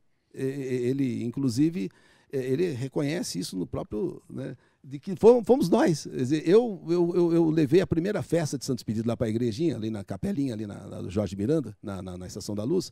Não tinha quase ninguém a primeira festa, só já na segunda, terceira, contando os milagres de Santo Expedito, as graças, já no segundo ano já foi pequeno aquilo ali, já uma missa só já não dava, e já no terceiro ano já teve que pegar o pátio todo da rota para já direto, e até hoje é a festa consagrada. E hoje, por exemplo, essa do dia que vai ser agora, dia 12 de outubro, o que é isso? Quer dizer, as pessoas vão lá cantar, Exatamente. É um show? Não, na verdade não é um show, nós temos o padre. Hoje é o padre Juarez, em outras épocas foram outros padres. Vão morrendo os padres, né? Então a gente reúne esse pessoal, celebra-se uma missa e os cânticos de Nossa Senhora. É uma homenagem que nós fazemos à Nossa Senhora Aparecida, da qual eu sou devoto desde quando eu sou criança, desde quando eu fui criança. Desde os tempos lá do interior. Sertaneja, é verdade. Tá bom, ótimo. Vamos lá, você tá lá, você é agora o rei da cocada, né? Nós estamos nessa... Você já está separado nessa hora? Já separei, não demorou muito tempo.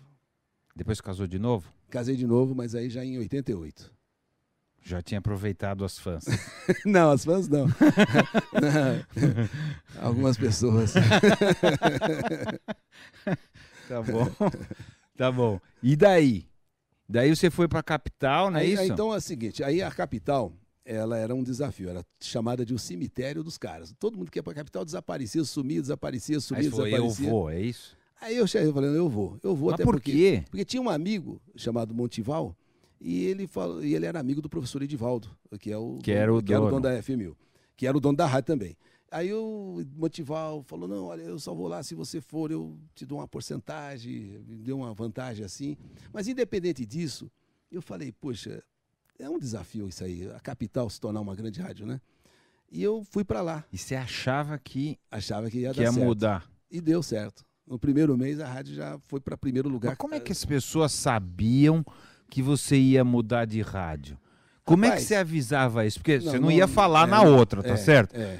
Ou falava na outra? Não pode. Você fala, tô mudando. Não pode. E como é que as pessoas sabiam? Eu não entendo, cara.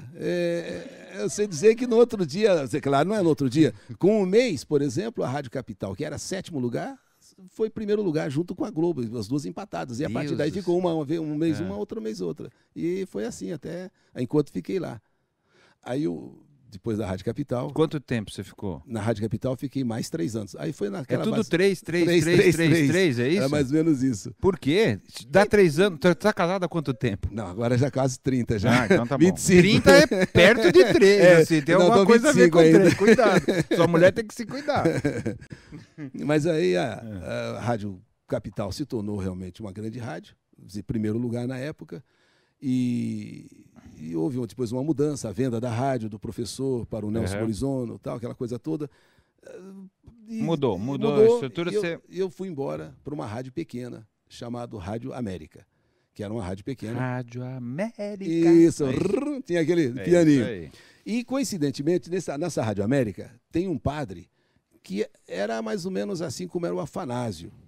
Não. De crime? Não. Crime, coisas bem, falava de crime? Em termos de nome. Ah. O Afanásio era Como chamava?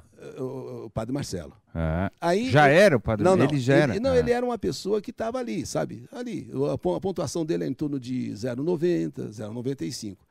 Quando eu estreiei na Rádio América, ele deu um estouro. Ele vinha depois de você, é isso? Ele vinha no horário depois de mim. Eu entregava para ele. Você entregava lá em cima? Lá em cima. E ele, então, a partir daí, passou... Mas ele já era cantor, assim, o Padre Alegre... Ele tinha um CD gravado, aquele negócio de os anjos, aquela música famosa, anjos em cima, anjos embaixo, anjos por todo quanto é canto, né? Então, o Padre... uma suruba de... Não. Então, na verdade, era um CD gravado e estava ali, o CD paradinho. E quando eu entrei, eu comecei a tocar, porque eu achava aquela música legal, e o Padre Marcelo era um nome, quer dizer, que só faltava realmente dar um estouro, vamos dizer assim. Hoje, ninguém conhecia ele. Não, conhecia, mas ele não era o Padre Marcelo que acabou se tornando o Padre Marcelo. Hoje em dia ninguém vai falar isso, claro, e nem ele próprio vai reconhecer.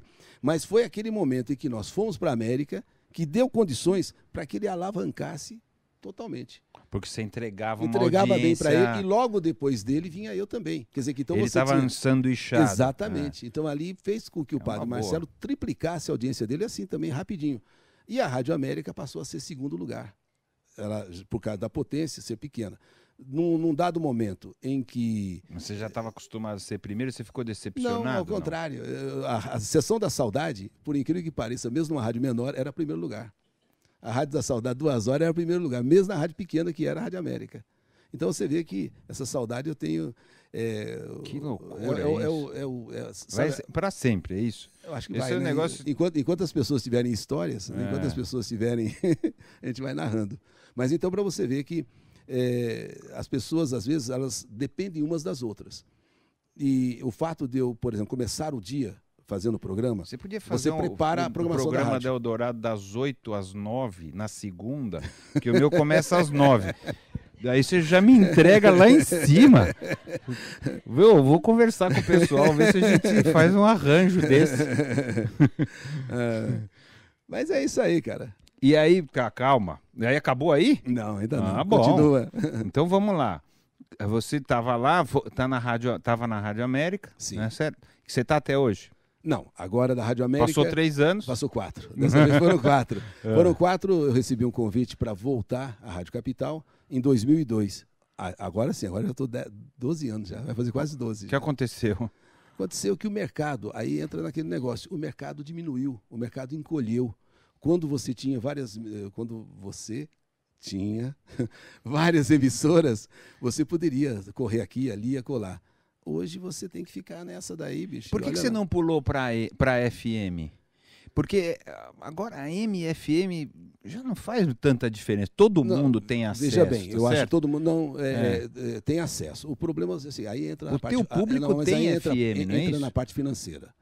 Não se paga no FM, mas nem 1/10 do que você pode ganhar, pelo menos os nomes, né, podem ganhar no AM. Pode ser que um dia até isso acabe. Mas todas as vezes que você vai pensar em trocar por um FM, você tem que pensar na parte financeira. Aí tem que... Não, claro. claro. Então não tem jeito. E realmente é meio complicado. Eu não sei se eu estou correto. Em algum momento isso vai acabar, não é isso, de AM e FM? Não tem um marco regulatório 2016, esse canal 5 da Globo poderá... Que vai virar tudo FM. Para nós vai ser uma boa. É bom, não é? Porque você vai fazer as duas coisas, AM e FM ao mesmo tempo. E a qualidade do som é isso aí que não hoje dá para comparar. Pesa mesmo. Por que o pessoal vai ouvir música em AM? Não tem mais sentido, não tem mais sentido isso, exatamente. Né? A qualidade hoje do som, principalmente, que rádio é som, né? Como televisão é imagem, rádio é som. Então, exatamente. E hoje o rádio, por maior que seja a emissora, por mais poderosa ou potente que seja, ela não consegue fazer como antigamente. Se você ouvia no Paraná, rádio em AM. Rádio de São Paulo, Rádio Rio de Janeiro. Hoje, se elas chegarem na Grande São Paulo, dê-se feliz. Não, e é uma loucura também, porque vai a cada pedacinho já tem outra, já tem outra. E muita interferência, infelizmente. A qualidade hoje do AM sofre muito. Mas um dia a gente vai... Aí você tá lá e você acha que também... Você se sente preso ali no AM, é isso? Eu me sinto preso no AM devido... Talvez aí entra um negócio. Se eu quisesse talvez correr um risco maior, era tentar realmente uma FM. Por que não faz as duas coisas ao mesmo tempo? Porque aí uma emissora porque não permite. Porque a capital não pode ter AM e FM? Então, a capital está à procura de uma FM. Se isso acontecer, já estava até encaminhado para que acontecesse, não ocorreu. Tem umas igrejas aí que tem um monte de rádio. Mas só que o dinheiro da igreja, ele não vem de anunciantes, né? Vem do fiel, é mais fácil, né? Agora, para você ter uma rádio, você tem que fazer ela lucrativa. E aí, então, você tem que ter dentro de um dinheiro razoável para que o dono segure a coisa. Assim, pôr dinheiro no bolso não dá. O teu público, com certeza, ouve Eu FM. acho que existe muito do AM. Como que você acha que é o comportamento do cara?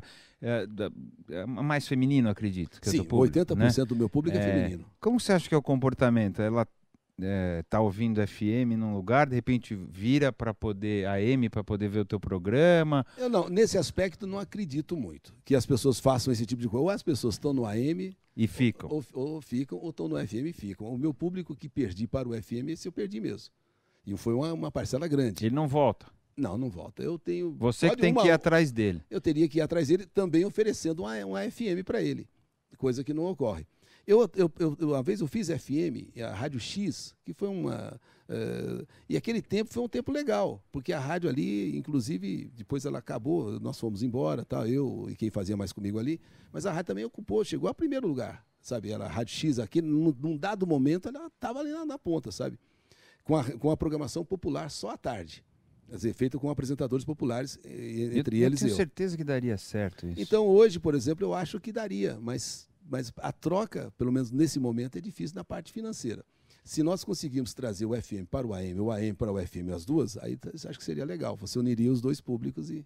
É o que vai acontecer. Eu acredito que sim. O teu negócio, você não mudou ainda porque você está esperando chegar essa hora, é isso? Não é bem assim, mas de qualquer maneira seria bom se fosse assim, viu? Que viesse logo. Você vê que muitas rádios noticiosas hoje estão fazendo isso. A Jovem Pan tem a MFM, a Bandeirantes tem a MFM e daí por diante. Exatamente. Né? A Eldorado, que tem a Eldorado e a Estadão. Então, né? Exatamente. Tá bom. Infelizmente, eu vou ter que encerrar essa parte da nossa conversa, porque depois nós vamos falar das músicas. Sim. Tá?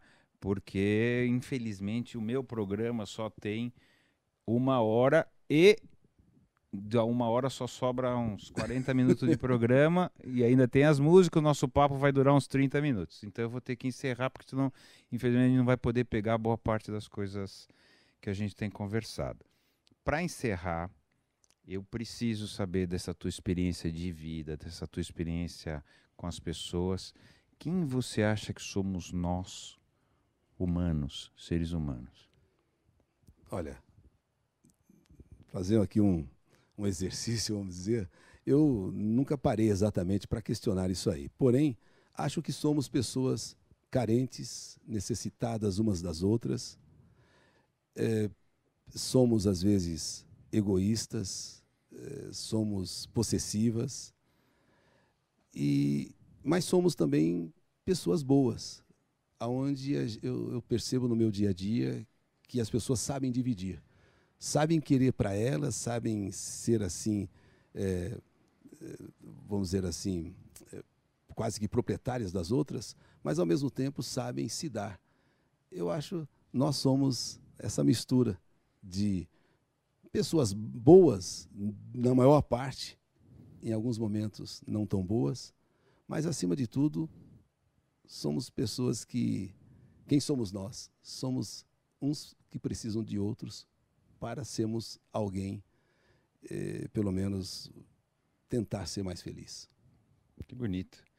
Eu quero te agradecer profundamente a generosidade que você teve de vir falar aqui com a gente. Imagina, número 1 do rádio, falando com o número 0, tá certo? Então, já é demais isso.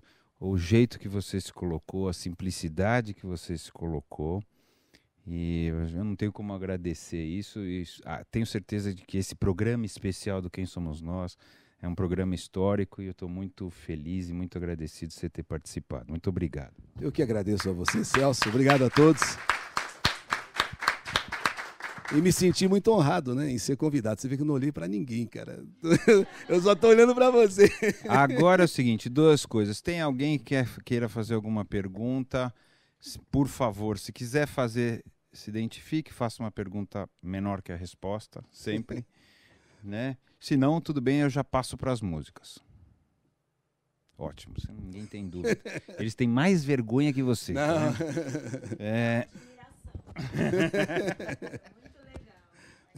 Vamos lá. Agora o que eu vou fazer? Qual que é a nossa parte? Você escolheu umas músicas, foi você que escolheu mesmo? Foi eu. Então, ótimo, porque às vezes, outro dia eu peguei um que não tinha sido ele não sabia o que falar das músicas. Não.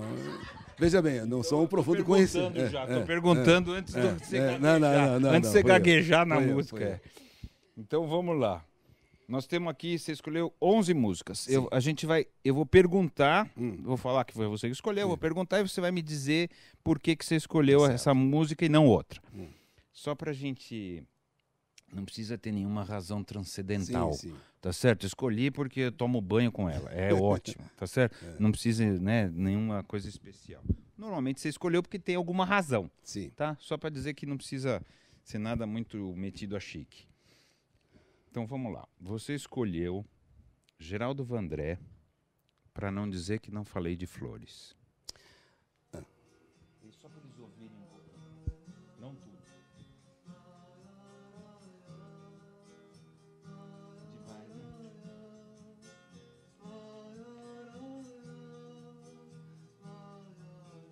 Não é outra parte? Lá, tem uma outra parte além dessa, um pouquinho mais. Só para lembrar o começo da música, não era isso. Caminhando e cantando e seguindo a canção, somos todos iguais. Agora sim.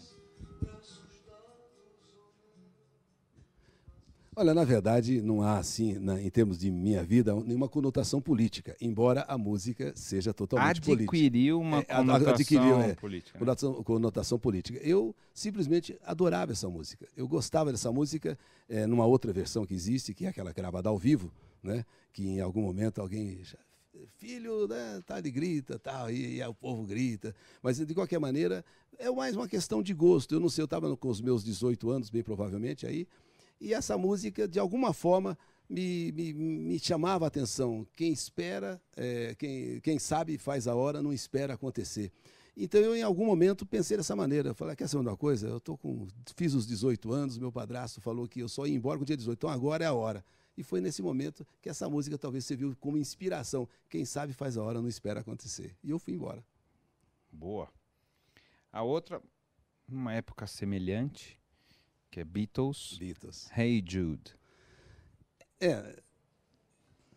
Sempre eles falam um pouco hipótese, só pra gente saber aqui. Quer dizer, quem não souber também não merecia estar aqui, mas tudo bem. Mas por respeito a gente vai colocar. Bom, na verdade, Hey Jude... Poxa, é uma das, né? Podia ser tantas outras. Mas esse é um momento em que eu saí daquela linha sertaneja, onde eu nasci e cresci, e quase que cresci, porque eu tinha aqui uns 12 anos, e quando eu ouvi pela primeira vez os Beatles, isso numa rádio chamada Rádio Cruzeiro do Sul, de Cornélio Procópio. e tinha um horário das 2 horas que eles abriram assim, rasgando, estão com os Beatles, mas outras canções, Love Me Do, aquela coisa toda, né? E então os Beatles, e até Um hoje... choque cultural para Foi, vocês. foi. Nós éramos os jovens, né? Pô, nós éramos aqueles caras que estavam começando todo mundo xingava esses caras, esses cabeludos, chamava até de outras coisas, né? Mas era a nossa, começou a ser a nossa bandeira, daquela garotada daquele tempo. E os Beatles, até os dias de hoje, talvez seja o grande sucesso da minha vida. É o que eu mais gosto de ouvir, é os Beatles. Agora tem o rei, Roberto Carlos, Bom, detalhes. Tinha que botar aquela versão do acústico, sabe? Que é a melhor. E essa, se a gente achar a versão que ele falou do Geraldo André, ao vivo seria legal, né? Porque a versão do acústico do Roberto sabe aquele acústico da MTV? É excepcional. Bom, na verdade, o Roberto é outro cara também que, desde o interior, eu me lembro que uma vez ele foi em Londrina e se apresentou na TV Coroados, e eu, então, trabalhava nas casas pernambucanas e comecei a imitá-lo numa música que ele... o que que você tem? Conta pra mim. Eu não quero ver você tão triste assim. Então, aqui... Olha, isso aí. Então, eu gostava muito do Roberto. E o Roberto, naquele momento, também era um cara jovem, né? Mais tarde, ele foi... nós somos, tipo assim, ele, Roberto, ele foi amadurecendo, e eu também, claro, todos nós fomos amadurecendo, e as canções que antes eram de rock acabaram virando músicas de amor, que começaram muitas a falar. Detalhes só um detalhe da carreira dele, porque poderia ser outras também, mas essa Detalhes eu acho maravilhosa. Agora nós temos aqui Herb Albert, El President.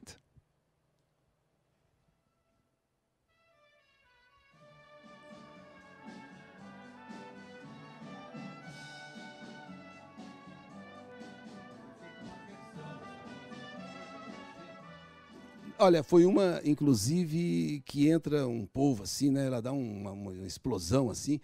Mas é essa música aí, mas acho que é essa mesma, só que ele pegou um pouquinho mais para frente. Essa música lá em 70 e qualquer coisa, 70, quando eu estreiei na Tupi, eu não sei por Cargas d'Água, eu usei essa música como abertura do programa, porque era uma música que entrava assim num clima bem alto. E aí comecei a fazer, junto com essa música, o Oi Gente. Então, oi, gente. E nos shows que eu fazia, quando entrava essa música, já era a identidade. E agora com vocês já entrava essa música. Eli Correia. O pessoal já vibrava. Então, e até os dias de hoje eu uso essa música aí como abertura de programa. Faz parte da minha vida. Você escolheu também Caetano Veloso, tudo mais ou menos da mesma época, Alegria, Alegria.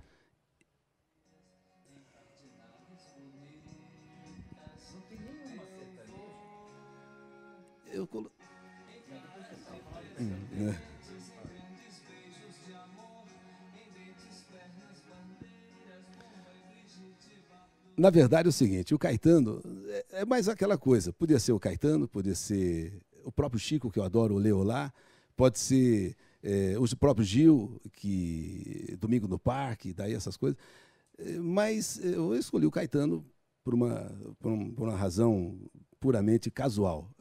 É uma época que eu também gosto muito, que é aquela época em que, de repente, dos festivais. Dos festivais, ali, exatamente. Então, Record, aquele momento me marcou muito, sabe? Eu, embora morasse ainda no interior, mas aquilo tudo a gente recebia, mesmo com um pouco de atraso, mas recebia todas as informações. E essa música em particular, eu adorava essa música, o Alegria, Alegria, do Caetano Veloso.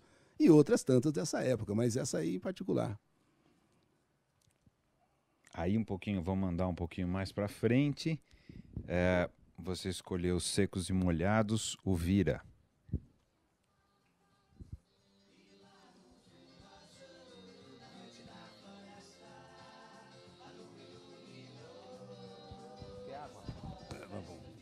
Só um pouquinho. Tá bom, tá ótimo. Bom, na verdade, eu me lembro até hoje que foi um choque que eu recebi quando, no Fantástico, aquele trio, acho que era quarteto, me parece, naquele primeiro, no inicial, ou era um trio mesmo? Acho que era o Gerson Conrad, Conrad o Ney Matogrosso E mais. Eu sei que esqueci, mais é, duas pessoas. Tinha o português lá, que eu esqueci agora o nome dele, que era o Exatamente, líder, que e era o mais autor, um. Eram inclusive. 4. Eram 4. Então, quando eu assisti, eu falei, "Pô, mas aí eu não tinha certeza se era homem ou se era mulher. E eu ficava, mas se for mulher, tá meio engraçado. Se é homem, tá engraçado o negócio. Então eu fiquei assim, extremamente chocado com aquele negócio. E o sucesso que fez aquilo foi um negócio arrebatador. E aquela capa com as 4 cabeças assim Servida na mesa, né? Servida na mesa. Então, esse foi um momento assim da minha vida que eu estava na Tupi. Falei, então eu me lembro que a gente comentava, falava, mas Mas você tocava? Tocava. Então, essa era a minha vantagem, de estar sempre atualizado com o sucesso. Vamos dizer, e o Vira, mesmo que naquele momento chocasse a todos, chocasse mais a figura deles, né, do que a música em si. Né? Mas, de qualquer maneira, eu acho que foi importante porque comecei a me atualizar então, com as coisas que aconteciam, entre elas os Secos e Molhados. Tem aqui Michael Jackson, Thriller. Tem... Todo mundo sabe também, né? Tá certo? Vamos embora. Olha, o Michael Jackson acho que dispensa comentários nesse aspecto de ser um artista que fez sucesso quando criança, e eu toquei One Day in Your Life, aquele sucesso, depois Bean e tal. Eu lembro. Romântico, assim, do de- Jackson 5, depois Isso, Michael Jackson. Jackson 5. É. E uma vez eles vieram na TV, estiveram no Brasil, Jackson 5, e estiveram fazendo uma apresentação na Rede Tupi, na televisão Tupi, que na época era, acho que até maior. Era número 1. Era número 1. E eu me lembro deles assim, sabe? Mas nem quem ia imaginar que aquele molequinho que eu tava fissurado, porque ele era cabeludo e um molequinho de todos eles. Então aquilo me chamou muita atenção. E aí, de repente, como criança, como jovem, depois como adulto, o estouro que foi essa música Thriller. Então eu acho que como marco mundial, acho que tinha que estar no meu programa e fez parte da minha vida também. Você também escolheu a rainha Elis Regina, Romaria. Romaria.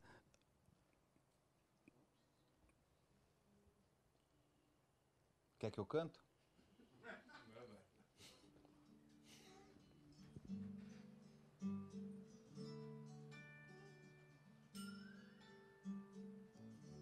É de sonho e de pó, o destino de um só, feito eu perdido em pensamentos sobre o meu cavalo. Romaria foi uma escolha até por ter a ver com o que faço no rádio e tal, pelo próprio Teixeira, que é uma pessoa maravilhosa. Renato, né? O Renato.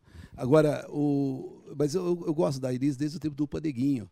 Quer dizer, eu ainda estava no interior e, de repente, tinha uma parada de sucessos na Rádio Bandeirantes, chamada Sucesso em Revista. Eu me lembro, o Paneguinho na estrada. Então, Ela ficava banando desde os aquele braços, tempo. Aí né? depois teve o Fino da Bossa com o Jair Rodrigues. E aí veio o Falso Brilhante, que eu assisti ali no Teatro Bandeirantes, até mais de uma vez. Então, a Elis Regina, independente de fazer parte da história, também faz parte da minha vida, e em particular a Romaria, que é uma música que dispensa comentários. Vamos voltar um pouquinho agora no tempo de novo. Elvis Presley, It's Now or Never. My heart was captured, my soul surrendered. I spent a lifetime. Olha, o Elvis também é outra pessoa que não tem muito o que falar, porque faz parte da história do mundo musical e da história de quase todas as pessoas daqueles anos, final dos anos 50, começo dos anos 60, quando depois vieram os Beatles e o Elvis foi se apagando, só foi voltar nos anos 70. E o Elvis é daquelas pessoas, bicho, que eu assistia os filmes dele e tal, gostava, e sempre toquei o Elvis, já como saudade, né? Não como sucesso, mas porque já não fazia mais sucesso quando eu estava. Mas, de qualquer forma, só para ver a sobrevivência dele, que até os dias de hoje ainda é, né? Ainda é sucesso. Uma música clássica do Raul Seixas, Guita. Guita. Me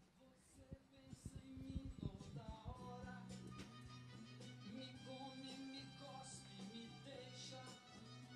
Talvez você não entenda, mas hoje eu vou lhe Olha, Raul Seixas, E Paulo Coelho, não é isso? E Paulo Essa música Coelho, dos Paulo dois, Coelho, não é os isso? dois. Aliás, grande parte do repertório do Raul é do Paulo Coelho também. É. E eu quando eu toquei essa música, aliás, eu toquei já a primeira dele, Ouro de Tolo, que foi o primeiro sucesso dele. Eu me lembro que eu morava numa pensão e tinha um cara lá que falava: isso é música, isso nem tem melodia, eu preciso ser... não sei o que lá, devia estar contente porque eu tenho. isso não é música, sei o que lá. Mas a verdade é que ali estava nascendo realmente um grande ídolo e eu toquei essa e depois o estouro de todas, que foi, eu acho, que foi Guitar. E temos também Rolling Stones Satisfaction.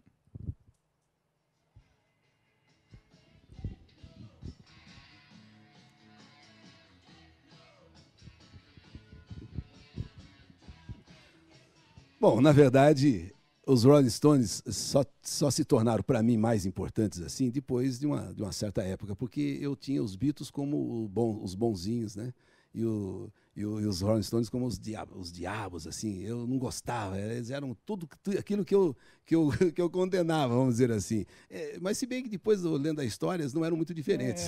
Não, era mentira. Beatles e Rolling Stones é tudo a mesma coisa. Então, ou mais ou menos, né? Mas de qualquer forma, poxa, na época, né, que eu ainda morava no interior, essa música tinha assim um negócio muito forte dentro de mim, como acho que na maioria das pessoas que tinham aquela idade. Claro que os mais velhos detestavam.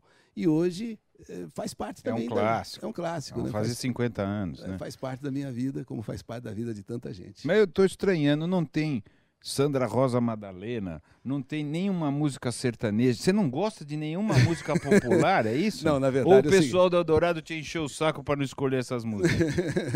Não, na verdade, eu tinha falado sobre Tunico e Tinoco, que, entre outras duplas maravilhosas, Tunico e Tinoco também faria parte, ou faz parte da minha... Que música que você mais gosta? Do Tunico e Tinoco eu gosto de muitas delas, mas tem, por exemplo, Gondoleiro do Amor, tem Chico Mineiro, tem... Rancho Fundo era deles? Rancho Fundo eu não me lembro. Não sei se era deles mas também, eu tenho sou ignorante. Tem a música Tristeza do Jeca. Tristeza do Jeca. Essa. Mas olha, o Tonico Tinoco tem 500 mil músicas, então não dá. Você censurou ele? Não. Quem que a gente pode? A gente tem que botar alguma coisa, não é possível, a gente tinha combinado. A gente pode citar e eu mando um extra pro site. Uma música. Eu quero que a gente fale de alguém. Então, Tristeza do Jeca, do Tonico e Tinoco. Eu mando uma edição especial pro site e a gente põe. Tá bom? Tá bom, tá ótimo. Vamos fazer assim? Vamos. E aí no programa, quando subir o programa, a gente sobe inteiro, tá? Tá bom? Porque não dá para não ter. Então, não é? Concorda? Mas não podia, né? Mas nós vamos ter de algum Então jeito, tá bom. De novo, muito, muito obrigado Valeu. pela sua generosidade. Obrigado.